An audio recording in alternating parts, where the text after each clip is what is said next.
Everybody, welcome back to our channel. ఈరోజు వీడియోలో మనం మన డైలీ లైఫ్లో యూజ్ చేసే కొన్ని వర్డ్స్ అండ్ సెంటెన్సెస్ని ఇంగ్లీష్లో ఏ విధంగా చెప్పాలో ఈ వీడియోలో తెలుసుకుందాం. వీడియోని స్కిప్ చేయకుండా ఎండ్ వరకు చూడడానికి ప్రయత్నించండి. వీడియో కనుక నచ్చినట్లయితే లైక్ చేయండి, షేర్ చేయండి. అలాగే మరిన్ని ఇంట్రెస్టింగ్ వీడియోస్ కోసం మా ఛానల్ని మీరు సబ్స్క్రైబ్ చేయండి. ఇప్పుడైతే మనం టాపిక్లోకి వెళ్ళిపోదామా? Let's get into the topic. First one is, నువ్వు అక్కడికి వెళ్ళినా కూడా అతను అక్కడ ఉండడు. నువ్వు అక్కడికి వెళ్ళినా కూడా అంటే నువ్వు వెళ్ళినా కూడా అతను అక్కడ ఉండడు అని. సో ఈ సెంటెన్స్ని ఇంగ్లీష్లో even if you go there he will not be there. Even if you go there అంటే నువ్వు అక్కడికి వెళ్ళినా కూడా he will not be there అంటే అతను అక్కడ ఉండడు అని. నెక్స్ట్ వన్ ఈస్, నువ్వు ట్యాక్సీ తీసుకున్నా కూడా బస్సు దొరకదు అంటే నువ్వు ట్యాక్సీ తీసుకున్నా కూడా బస్సు దొరకదు అని. సో ఈ సెంటెన్స్ని ఇంగ్లీష్లో you won't catch the bus even if you take a taxi. You won't catch the bus అంటే నీకు బస్సు దొరకదు. Even if you take a taxi అంటే నువ్వు ట్యాక్సీ తీసుకున్నప్పటికీ కూడా నీకు బస్సు దొరకదు అని. నెక్స్ట్ వన్ ఈస్, మనం ఆమెకు సహాయం చేయాలని అనుకున్నా కూడా ఆమె ఒప్పుకోదు అంటే మనం చేయాలనుకున్నా కూడా ఆమె ఒప్పుకోదు అని. సో ఈ సెంటెన్స్ని ఇంగ్లీష్లో she will not agree even if you want to help her. She will not agree ఆమె ఒప్పుకోదు, ఈవెన్ అయినప్పటికీ if you want to help her అంటే మనం సహాయం చేయాలని అనుకున్నా కూడా ఆమె ఒప్పుకోదు అని. నెక్స్ట్ వన్ ఈస్, నువ్వు చేయాలని అనుకున్నా కూడా నువ్వు చేయలేవు అంటే నువ్వు అనుకున్నా కూడా నువ్వు చేయలేవు అని. సో దీన్ని ఇంగ్లీష్లో even if you want to do it you can't do it. Even if you want to do it అంటే నువ్వు చేయాలనుకున్నా కూడా యూ కాంట్ డూ ఇట్ నువ్వు చేయలేవు అని. నెక్స్ట్ వన్ ఈస్, నాతో పాటు ఇంకెవరు వస్తారు అంటే నాతో పాటు ఇంకెవరైనా వస్తారా అని. సో దీన్ని ఇంగ్లీష్లో who else will come with me. Who else will come with me అంటే నాతో పాటు ఇంకెవరైనా వస్తారా అని. నెక్స్ట్ వన్ ఈస్, ఇంకేం వేసుకుంటావు అని ఇలా అంటూ ఉంటారు కదా. సో దీన్ని ఇంగ్లీష్లో what else do you wear. What else do you wear అంటే ఇంకేం వేసుకుంటావు అని. నెక్స్ట్ వన్ ఈస్, నేను ఇంకేం చేయాలి అంటే నేను ఇంకేమన్నా చేయాలా అని ఇలా అంటూ ఉంటారు కదా. సో దీన్ని ఇంగ్లీష్లో what else should I do. What else should I do అంటే నేను ఇంకేం చేయాలి అని. నెక్స్ట్ వన్ ఈస్, ఇంకెవరికి కాల్ చేయాలి అంటే ఇంకెవరికైనా కాల్ చేయాలా అని ఇలా అంటూ ఉంటారు కదా. సో దీన్ని ఇంగ్లీష్లో who else should I call. Who else should I call అంటే ఇంకెవరికి కాల్ చేయాలి అని.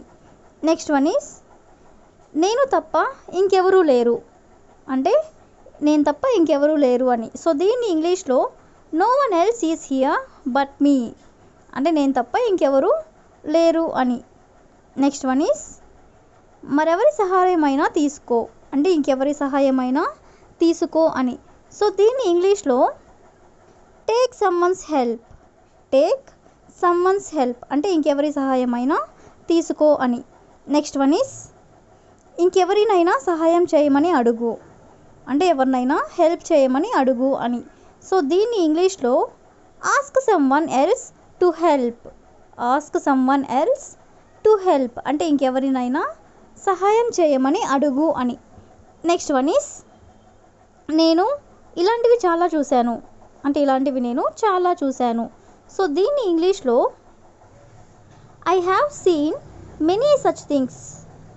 I have seen many such things అంటే ఇలాంటివి నేను చాలా చూశాను అని.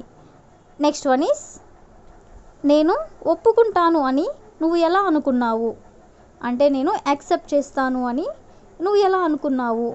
సో దీన్ని ఇంగ్లీష్లో how did you think I would agree. How did you think I would agree అంటే నువ్వు ఎలా అనుకున్నావు నేను ఒప్పుకుంటాను అని, లేదా నేను ఒప్పుకుంటాను అని నువ్వు ఎలా అనుకున్నావు. నెక్స్ట్ వన్ ఈస్, అందరూ ఉద్యోగం గురించి అడుగుతున్నారు. అందరూ ఉద్యోగం గురించి అడుగుతున్నారు.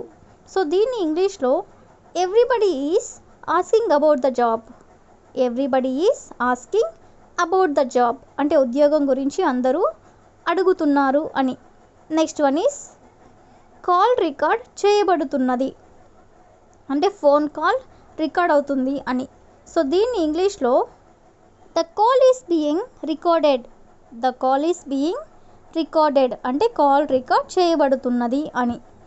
నెక్స్ట్ వన్ ఈస్ నువ్వు మాట్లాడే విధానం నాకు ఇష్టం అంటే నువ్వు ఎలా అయితే మాట్లాడుతున్నావో ఆ విధానం నాకు ఇష్టం అని. సో దీన్ని ఇంగ్లీష్లో I like the way you speak. I like the way you speak అంటే నువ్వు మాట్లాడే విధానం నాకు ఇష్టం అని. నెక్స్ట్ వన్ ఈస్ నువ్వు అర్థం చేసుకునే విధానం నాకు ఇష్టం అంటే నువ్వు ఎలా అయితే అర్థం చేసుకుంటున్నావో అది నాకు ఇష్టం అని.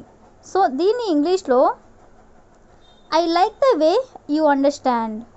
I like the way you understand అంటే నువ్వు అర్థం చేసుకునే విధానం నాకు ఇష్టం అని. నెక్స్ట్ వన్ ఈస్ నేను చాలా అరుదుగా మాంసాహారం తింటాను అంటే నేను చాలా తక్కువగా మాంసాహారం తింటాను అని. సో దీన్ని ఇంగ్లీష్లో I hardly ever eat non veg. I hardly ever eat non veg అంటే నేను చాలా అరుదుగా మాంసాహారం తింటాను అని.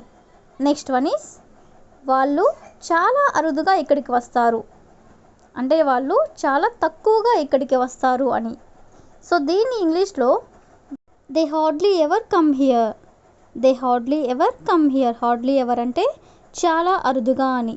వాళ్ళు చాలా అరుదుగా ఇక్కడికి వస్తారు అంటే they hardly ever come here.